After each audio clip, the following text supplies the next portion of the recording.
विद्यार्थियों, हम पढ़ रहे थे सुभाषितानि नामक प्रथमः पाठः, जिसमें हमने पाठ को अच्छी प्रकार से समझते हुए पूरा कर लिया था और आज हम पढ़ने वाले हैं अभ्यास प्रश्नाः। तो आइए बच्चों, शुरुआत करते हैं। आप कॉपी पेन साथ में लेके बैठिए। आइए, सबसे पहला प्रश्न है अपने पास में, पाठ है यानी इस पाठ में दत्ता नाम जो दिए गए हैं, पद्या नाम यानी श्लोक, उनका सस्वर वाचनम कुरुता, सस्वर वाचन करना है। यानी कि मैंने आपको कहा था कि गेय है ये, यानी गाने वाले, गाने लायक श्लोक हैं, तो इनको हमें क्या करना है, सस्वर वाचन करना है। इसी गाने को हम संस्कृत में क्या बोलते हैं, सस्वर वाचन करना। तो आइए विद्यार्थियों, हम एक एक करके इनका सस्वर वाचन करते हैं। आप भी मेरे साथ सस्वर वाचन कीजिए। पहला श्लोक है, गुणा गुणज्ञेषु गुणा भवन्ति ते निर्गुणं प्राप्य भवन्ति दोषा। ठीक है ना? गुणा गुणज्ञेषु गुणा भवन्ति ते निर्गुणं प्राप्य भवन्ति दोषा। सुस्वादुतो यः प्रभवन्ति नद्य, सुस्वादुतो यः प्रभवन्ति नद्य समुद्रमासाद्य भवन्त्यपेया। दूसरा श्लोक देखते हैं, साहित्य संगीत कला विहीना साक्षात् पशुः पुच्छ विषाणहीना। साहित्य संगीत कला विहीना साक्षात् पशुः पुच्छ विषाणहीना। तृणं न खादन्नपि जीवमान, तृणं न खादन्नपि जीवमान तद्भागधेयं परमं पशूनां। ठीक है विद्यार्थियों, यहाँ पर आपने 2 श्लोक उच्चारण किए। आइए आगे बढ़ते हैं। तीसरा श्लोक, लुब्धस्य नश्यति यशः पिशुनस्य मैत्री, नष्टक्रियस्य कुलमर्थपरस्य धर्म, विद्याफलं व्यसनिनः कृपणस्य सौख्यम्, राज्यं प्रमत्त सचिवस्य नराधिपस्य। ठीक है, जहाँ पर हमको रुकना है वहाँ पर रुकना है और ऐसे ही हमें अच्छी प्रकार से इनको सस्वर वाचन करना है। अगला श्लोक देखते हैं, चौथा श्लोक, पीत्वा रसं तु कटुकं मधुरं समानम्, माधुर्यमेव जनयेन्मधुमक्षिकासौ, सन्तस्तथैव समसज्जन दुर्जनानां, श्रुत्वा वचः मधुरसूक्तरसं सृजन्ति। ठीक है, अब आगे देखिए अगला श्लोक। अब यहाँ पर हम अनुष्टुप है, तो इस प्रकार से हम इसको सस्वर वाचन करेंगे। विहाय पौरुषं यो हि दैवमेवावलम्बते, प्रासादसिंवत्तस्य मूर्धनि तिष्ठन्ति वायसा, पुष्पपत्रफलच्छाया मूलवल्कलदारुभिः, धन्याः महिरुहा येषां विमुखं यान्ति नार्थिना। आगे अगला है, चिंतनीया हि विपदाम् आदावेव प्रतिक्रियाः न कूपखननं युक्तं प्रदीप्ते वह्निना गृहे। ठीक है, इस प्रकार से हमने क्या किया, श्लोकों का वाचन किया और आपको भी इसी प्रकार वाचन करना है। क्योंकि विद्यार्थियों ध्यान रखिए कि परीक्षा में आपके 2 श्लोक लिखने के लिए प्रश्न आता है और वो हम तब तक उनको अच्छे से याद नहीं कर पाते जब तक हम इसको गा करके सस्वर वाचन करके स्मरण नहीं कर ले। तो विद्यार्थियों आप इस प्रकार स्मरण कर सकते हैं। अगला प्रश्न देखिए, दूसरा, श्लोकांशेषु रिक्त स्थानानि पूरयत। अब देखिए बच्चों, जब हम इस श्लोक हमने सस्वर वाचन कर लिया तो हमें श्लोक जब याद हो गए तो इस प्रकार से रिक्त स्थान दे करके कुछ प्रश्न पूछे जा सकते हैं। यदि हमें श्लोक याद है, ठीक है ना, पद्य याद है, तो हम ऐसे रिक्त स्थानों को आसानी से पूरा कर सकते हैं। तो आइए यहाँ पर हम इनको पूरा करने के लिए प्रयास करते हैं। समुद्रम आसाद्य, ठीक है ना। अब यहाँ पर ये पहले श्लोक में से आया है, ठीक है। सुस्वादु तोया प्रभवन्ति नद्य समुद्रम आसाद्य भवन्त्यपेयाः, इस प्रकार पंक्ति थी। तो यहाँ पर क्या हो जाएगा, समुद्रम आसाद्य यानी समुद्र को प्राप्त करके भवन्त्यपेया, भवन्त्यपेयाः यानी नदियाँ कैसी हो जाती हैं, नदियाँ अपेय हो जाती है, उनका जल जो है वो पीने योग्य नहीं होता, अर्थात खारा हो जाता है। दूसरा देखिए, ख, वचः मधुर सुक्त रसम सृजंती, ठीक है ना। जो वचन है, ठीक है ना, तो मधुर यानी मीठे, सुक्त रसम यानी मीठे वचन ही, सृजंती यानी निर्माण करते हैं वचनों को सुनकर। अब यहाँ पर सुनकर तो शब्द है नहीं, रिक्त स्थान दे रखा है, तो क्या हो जाएगा, श्रुत्वा वचः मधुर सुक्त रसम सृजंती, ठीक है ना। तो हम यहाँ क्या लिखेंगे, श्रुत्वा। तो इस प्रकार हमारा ये दूसरा भी कंप्लीट हो गया। अब तीसरा देखते हैं, तद्भागधीयम पशुनाम। अब यहाँ पर देखिए, जो हमने साहित्य संगीत वाला श्लोक पढ़ा था, शिक्षा का महत्व जिसमें हमने जाना था, ठीक है ना, तो उनका भाग्य श्रेष्ठ होता है पशुओं में। तो श्रेष्ठ के लिए हमने एक शब्द पढ़ा था, परमम। तो यहाँ क्या हो जाएगा, तद्भागधेयम परमम पशूनाम। तो क्या लिखें बच्चों यहाँ पर, परमम, ठीक है ना। तो ये हमारा तीसरा भी कंप्लीट हो गया। अब आगे देखिए, ये हमारा जो श्लोक है, ठीक है ना, लुब्धस्य नश्यति यशः पिशुनस्य मैत्री, उसमें से दिया है। तो क्या है, तीसरी पंक्ति याद कीजिए, विद्याफलम व्यसनिनः कृपणस्य सौख्यम, ठीक है ना। तो विद्याफलम व्यसनिनः, व्यसनिनः, व्यसनी की जो विद्या होती है ना, ठीक है ना, वह क्या हो जाती है, नष्ट हो जाती है। आगे अगला देखिए, पौरुषम विहाय यह, ठीक है ना। पौरुषम यानी पुरुषता को, अर्थात कर्मठता को, अपने कर्म को, विहाय छोड़कर, यह जो अवलंबते आश्रित रहता है, किस पर आश्रित रहता है, जो कर्म को छोड़ देता है वो किस पर, किस्मत पर आश्रित रहता है। और किस्मत को क्या बोलते हैं, दैवम, ठीक है ना। इस प्रकार दैव मेव मिला करके, ठीक है ना। समझ में आ गया ना विद्यार्थियों। अब अगला देखिए, चिंतनीया ही विपदाम, ठीक है ना। सोचना चाहिए विपत्ति के बारे में, कब, मुसीबत आ जाए उसके बाद या मुसीबत आ जाए उससे पहले ही, ठीक है ना। प्रतिक्रिया यानी उपाय, तो पहले ही, तो आदावेव, चिंतनीया ही विपदाम, ठीक है ना, आदावेव। तो कैसे लिखेंगे, आदावेव, ठीक है ना, पहले ही, आदव धन एव। ये हो गया अपना दूसरा प्रश्न। इसको किस प्रकार लिखेंगे हम इस प्रकार लिखेंगे, ठीक है विद्यार्थियों। अब आगे चलते हैं हम अगले प्रश्न की ओर। विद्यार्थियों ध्यान से लिखते जाइए, नोट करते जाइए अपनी नोटबुक में।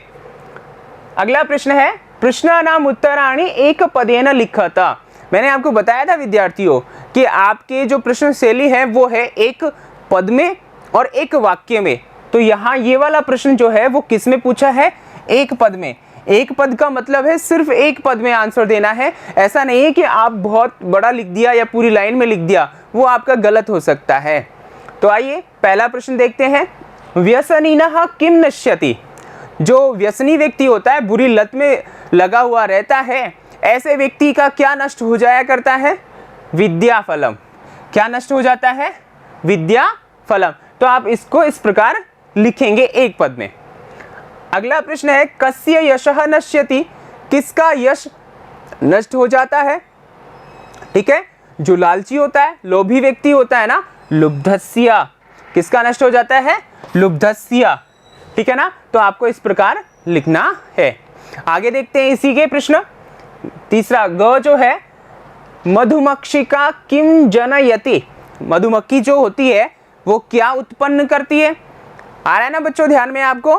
क्या कि जब वह फूलों का रस पान करती है, ठीक है, तो चाहे कड़वा हो चाहे मीठा हो, दोनों का पान करके फिर भी केवल शहद का ही निर्माण करती है। तो बच्चों शहद को संस्कृत में क्या कहते हैं?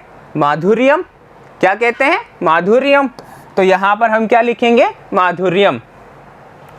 ठीक है, आगे देखिए, मधुर सूक्त रसम के सृजंती। मधुर सूक्त रस कौन निर्माण करते हैं? ठीक है, या बनाते हैं या कहते हैं? ठीक है, तो कौन कहते हैं? संतः। कौन कहते हैं? संतः। आगे है अर्थिनः केभ्य विमुखा न यान्ति। ठीक है, अर्थिनः जो अर्थी मतलब चाहने वाले जो व्यक्ति होते हैं, याचक जो व्यक्ति होते हैं, केभ्य किनसे, विमुखा विमुख न यान्ति विमुख होकर नहीं लौटते।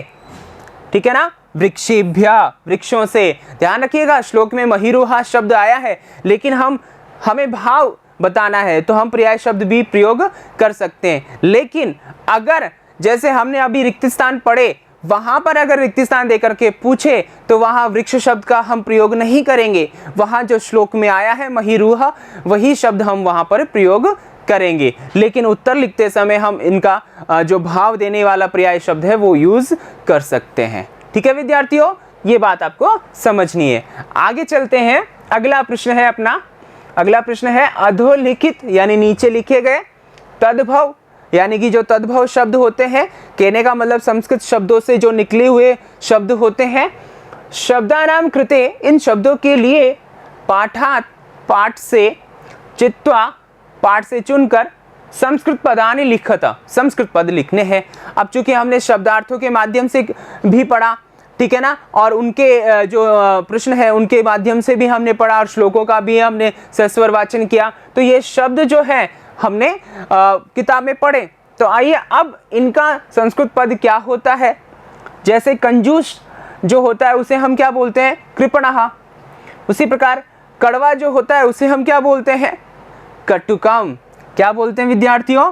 कटुकम। तो आप यहाँ क्या लिखेंगे? कटुकम।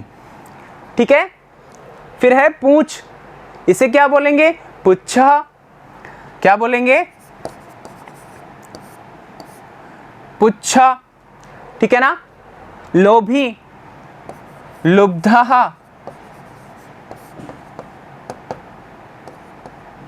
ठीक है, मधुमक्खी, मधुमक्खी को क्या बोलते हैं? मधुमक्षिका। क्या लिखेंगे? मधुमक्षिका। और तिनका, इसके लिए क्या शब्द आया था? तृणम। तो यहां क्या लिखेंगे? तृणम। ठीक है, अब इसको किस प्रकार हमें लिखना है? हमें इस प्रकार लिखना है। ठीक है ना, अब आगे चलते हैं हम। पांचवा प्रश्न है अपना, अधोलिखितेषु, जो नीचे लिखे गए हैं, वाक्येषु, जो वाक्य है उनमें से कर्तृपदम, ध्यान रखिए कर्तृपदम यानी कर्ता, हमें क्या ढूंढना है? कर्ता। क्रियापदम च और क्रियापद, ठीक है ना, कर्ता और क्रियापद जो है चित्वा लिखतल, चुन करके लिखना है। जैसे यहाँ कर्ता का अलग ऑप्शन दे दिया, क्रिया का अलग ऑप्शन दे दिया, यानी रिक्त स्थानों में लिखना है। उदाहरण भी दिया है यथा जैसे संतः मधुर सूक्त रसम सृजंती। अब यहाँ पर देखिए हम इनमें से कैसे चुने, ठीक है ना, तो हम अपने आप से सवाल करेंगे। जैसे कि संत, इनका अर्थ भी देखते जाएंगे। संत यानी सज्जन लोग, सृजंती यानी बनाते हैं, सृजंती यानी बनाते हैं। क्या बनाते हैं, मधुर सूक्त रसम, यानी कि अच्छे वाक्य अच्छे वचन बनाते हैं, यानी कि बोलते हैं। ठीक है, तो अब यहाँ पर देखिए संतः कर्ता हो गया और सृजंती यानी क्रिया हो गई। उसी प्रकार हम नीचे वाले वाक्य को देखते हैं। निर्गुणम, निर्गुण व्यक्ति को प्राप्य यानी प्राप्त करके, भवंती यानी हो जाते हैं, दोषा यानी दोष। ठीक है ना, जो गुण होते हैं वो क्या हो जाते हैं, दोष हो जाते हैं। तो कौन हो जाते हैं भाई, दोष हो जाते हैं। ठीक है ना, और क्या हो जाते हैं, हो जाते हैं। तो यहाँ क्रिया क्या हो गई, भवंती। तो दोषा तो हो गया अपना कर्ता, और भवंती क्या हो गई, अपनी क्रिया। ठीक है, और एक चीज यहां पर और ध्यान रखना है, वो चीज ये ध्यान रखना है कि जो हमारा कर्ता निकल के आएगा सामने, ठीक है ना, वो और जो क्रिया आएगी वो दोनों में पुरुष और वचन समान होंगे, ये भी ध्यान रखना है। यहां पर देखिए बहुवचन है, ठीक है ना, प्रथम पुरुष का बहुवचन है, तो ये भी प्रथम पुरुष का बहुवचन है, इतना आपको ध्यान रखना है। तो आइए देखते हैं अगले वाक्य में, गुणजेषु गुणाः भवन्ति। ठीक है ना, गुणी लोगों में गुण होते हैं, सीधा सिंपल सा बात है। अब यहाँ पर एक चीज और हमें ध्यान रखनी है, जो कर्ता होता है उसमें हमारी कौन सी विभक्ति होती है, प्रथमा विभक्ति होती है, ये आपको पता ही है। ठीक है ना, तो यहाँ पर प्रथमा में कौन सा है, गुणाः। ठीक है, बहुवचन है और क्रिया भी बहुवचन की है। ठीक है ना, तो अब यहाँ पर क्या आ जाएगा, गुणाः, और यहाँ पर भवन्ति। ठीक है, अब देखिए मधुमक्षिका, मधुमक्षिका यानी मधुमक्खी, माधुर्यम, माधुर्य को जनयेत यानी उत्पन्न करती है। ठीक है, अब यहाँ पर देखिए प्रथमा में कौन सा है और एक वचन कौन सा है, या पुरुष, प्रथम पुरुष में, तो प्रथम पुरुष है, एक वचन है और प्रथमा विभक्ति का है, तो ये क्या हो गया, पद कर्ता। हम इसको कहाँ लिखेंगे, मधुमक्षिका। ठीक है, और क्रिया क्या है, जनयेत। ठीक है, तो यहां पर क्रिया क्या आ जाएगी, जनयेत। ठीक है ना, अब आगे देखिए अगला वाक्य, पिशुनस्य मैत्री यशः नाशयति। पिशुनस्य मैत्री, ठीक है ना, अब यहाँ पिशुनता जो चुगलखोर व्यक्ति होता है उसकी जो दोस्ती है वो यश को नष्ट करती है। ठीक है, कौन करती है, मैत्री। ठीक है ना, क्या करती है, नष्ट करती है। तो यहां पर ये, ठीक है, मैत्री एक वचन है प्रथम पुरुष का, नाशयति भी प्रथम पुरुष का एक वचन है, तो दोनों समान है। ठीक है ना, तो यहां पर क्या हो जाएगा, मैत्री कर्ता और नाशयति क्रिया। ठीक है, आगे है, नद्यः समुद्रम आसाद्य अपेयः भवन्ति। ठीक है ना, भवन्ति यानी होती है, अपेयः यानी कि पीने योग्य नहीं रहती या होती, समुद्रम आसाद्य समुद्र को प्राप्त करके, कौन, नदियां। तो नद्यः क्या हो गया, कर्ता, और भवन्ति क्या हो गई, क्रिया। तो यहाँ क्या लिखेंगे, नद्यः कर्ता और भवन्ति क्रिया। ठीक है विद्यार्थियों, इस प्रकार हमें यहाँ पर देखना है। ठीक है, आगे चलते हैं, हम इसको इस प्रकार लिखेंगे। ठीक है ना, अगला प्रश्न देखिए, अगला प्रश्न है, रेखांकितानि पदानि आधृत्य, रेखांकित पदों को आधार करके प्रश्न निर्माणम कुरुता। प्रश्न निर्माण करना है यानी प्रश्न बनाना है। अब देखिए विद्यार्थियों, प्रश्न बनाने के लिए हमें क्या करना होता है, हमें दो चीजें प्रमुख रूप से ध्यान रखनी है। पहली, जो रेखांकित पद है, ठीक है ना, उसमें हमें क्या ढूंढना है, हमें विभक्ति ढूंढनी है।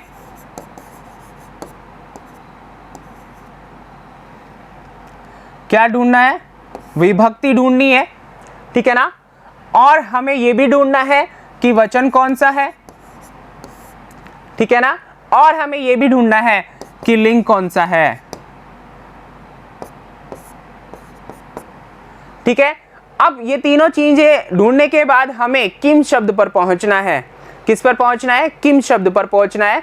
ठीक है ना, और उसका हमें रूप यहां पर लिखना है। ठीक है, तो आइए किस प्रकार हम प्रयोग करते हैं, देखिए, गुणाः गुणजेषु गुणा भवन्ति। ठीक है ना, गुण, गुणी लोगों में गुण होते हैं, ये तो इसका अर्थ हो गया। अब यहाँ पर ये जो है अंडरलाइन है यानी रेखांकित है। अब यहाँ पर देखिए बहुवचन का नजर आ रहा है आपको बहुत सारे, ठीक है, और पुल्लिंग है, ठीक है ना, और यहाँ पुल्लिंग बहुवचन है। तो अब हमें क्या करना है, प्रथमा में है इतना और हमने पता कर लिया। तो इसके बाद में हम किम शब्द पे जाएंगे और पुल्लिंग का जो रूप होता है, ठीक है ना, ध्यान रखना। मैं आपको यहाँ बता देता हूँ, हम इसको विशेष रूप में भी पढ़ने वाले हैं, यानी प्रश्न निर्माण किस प्रकार किए जाते हैं। तो यहाँ पर आपको ध्यान रखना है किम शब्द जो होते हैं पुल्लिंग प्रथमा, एक जो अपना बहुवचन है उसमें हमारा रूप बनेगा के। क्या होगा, के, ठीक है। अब के होगा तो यहाँ पर देखिए के होगा तो गुणज्ञेषु गुणा भवन्ति, तो इसके स्थान पे तो हमने क्या लिख दिया, के। और यहां पर ये ऐसे कैसे आ जाएगा, गुणज्ञेषु और गुणाः भवन्ति,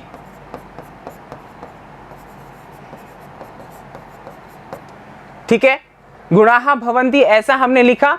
और इसके बाद में ये जो है इसको हम क्या कर देंगे, प्रश्नवाचक चिन्ह में बदल देंगे। तो इस प्रकार हमें क्या करना है, ये लिखना है, ऐसा प्रश्न बनाना है।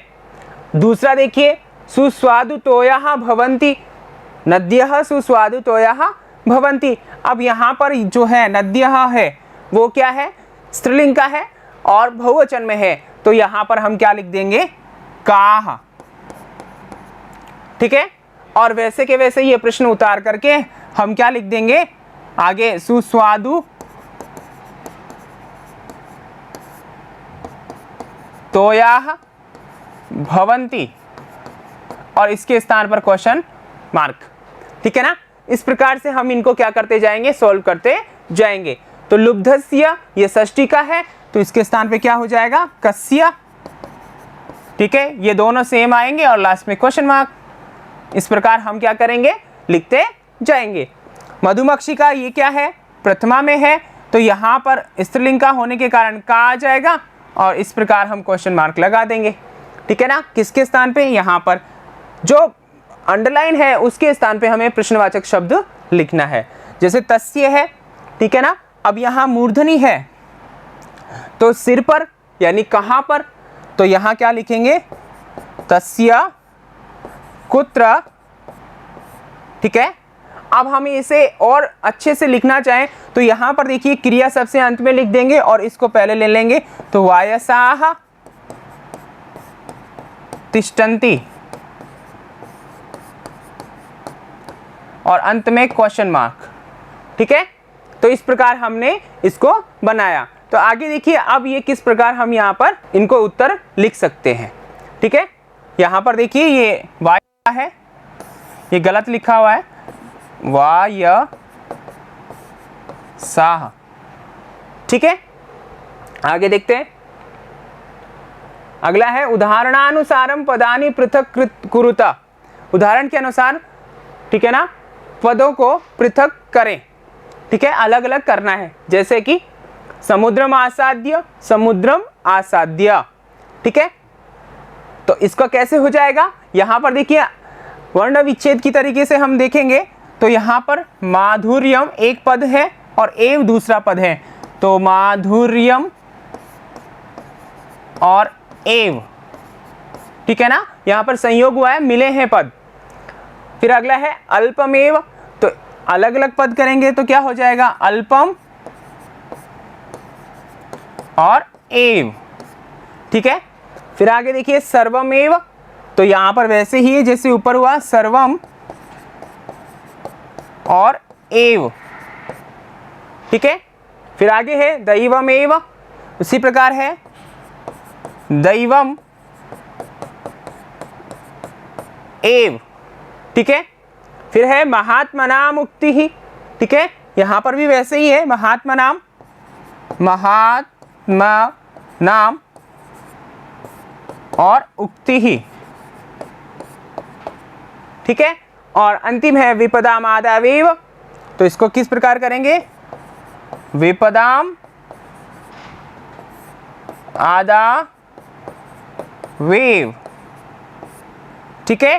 तो इस प्रकार हमने इनको क्या कर दिया, अलग अलग कर दिया, पृथक कर दिया मतलब अलग कर दिया, और हम इसको इस प्रकार लिखेंगे। तो ये थे बच्चों आपके पहले पाठ के प्रश्नोत्तर जो आपने अच्छे से देखे और उम्मीद करता हूँ कि आपने लिखे भी होंगे।